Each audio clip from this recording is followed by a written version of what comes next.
लग्नाला 6च महिने झाले। दिवाळीत नवऱ्याने बायकोला साडी घ्यायला 3000 रुपये दिले, पण बायकोला 10,000ंचीच साडी घ्यायची होती। नवऱ्याने सांगितले, पुढच्या वेळी घेऊ 10,000ंची साडी, आता पैसे कमी आहेत, एवढ्या पैशात चांगली साडी घेता येईल। पण बायकोच ती बसली हट्ट करून।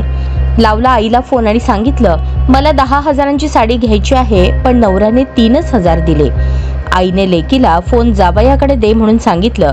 हिनं फोन नवऱ्याकडे दिला तसं सासूने जावयाला झापलं, तुमची लायकी नाही माझ्या लेकीला 10,000ंची साडी घ्यायची। बिचाऱ्या जावयाने सांगण्याचा प्रयत्न केला, पण ऐकून कोण घेईल।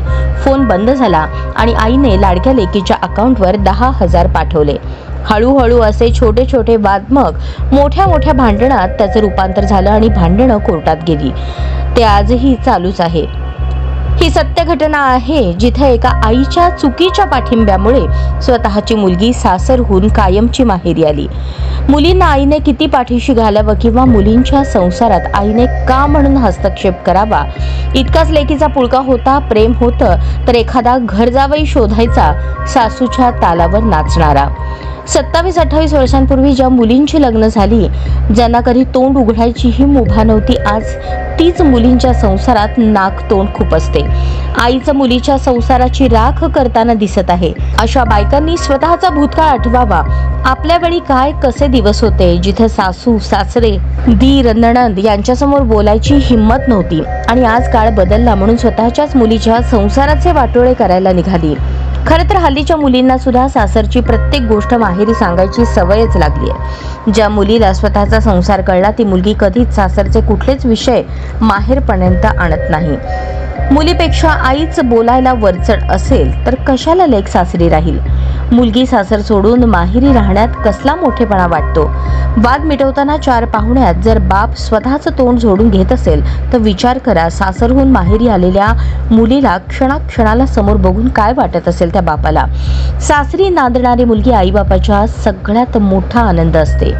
हल्ली मुलगी एकपट तर आई दुप्पट असंच काहीसं चित्र दिसतंय। आज सासर सोडून माहेरी आलेल्या मुलीचं भलेही उद्या दुसरं लग्न लावून द्याल, पण लक्षात ठेवा, तुम्हाला आयुष्यभर पश्चातापच होणार, कारण पहिला नवरा तो पहिलाच असतो। आज 3,000ंची साडी घेणारा उद्या तुला हौसेने 10,000ंची साडी न मागता घेईल। तू फक्त संयम ठेव। हेच जर तू दुसरं लग्न केलं तर तुला आयुष्यभर ॲडजस्ट करूनच राहावं लागेल। भांडणं कितीही करा, पण त्याचा आवाज घराबाहेर जायला नको। शाब्दिक चकमकीचं युद्ध माहेरच्या रणांगणात मुळीच नेऊ नकोस। सासरची गाऱ्हाणी माहेरच्या उंबऱ्यात नेऊ नको। संसार करताना कितीही भांडणं होऊ द्या, पण ती फक्त दोघातच ठेवा। गोडीत असताना अशा विषयांवर बोलत चला। गोडी गोडीत एकमेकांचं काय चुकलं ते बघा, कारण भांडणात फक्त एकमेकांच्या चुकाच दाखवल्या जातात, म्हणून वाद विकोपाला जातो।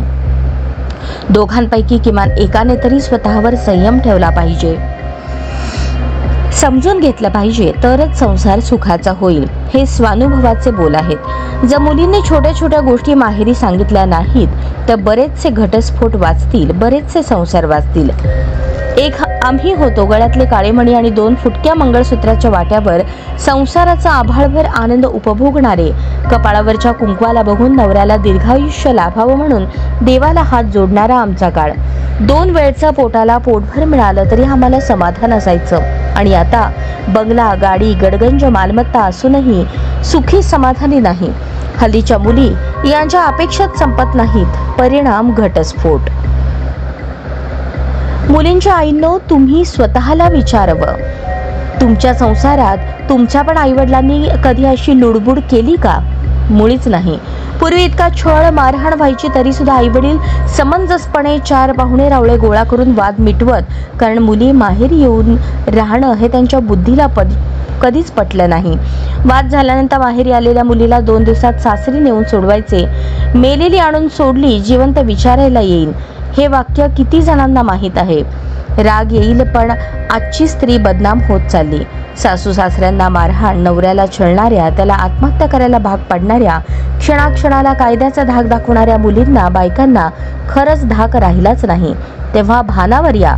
लक्षात ठेवा, पहिली बायको पहिला नवरा, पहिला तो पहिलाच असतो, दुसऱ्यांदा असते ती फक्त तडजोड आयुष्यभराची मरेपर्यंत। विचार करा आणि घटस्फोट वाचवा।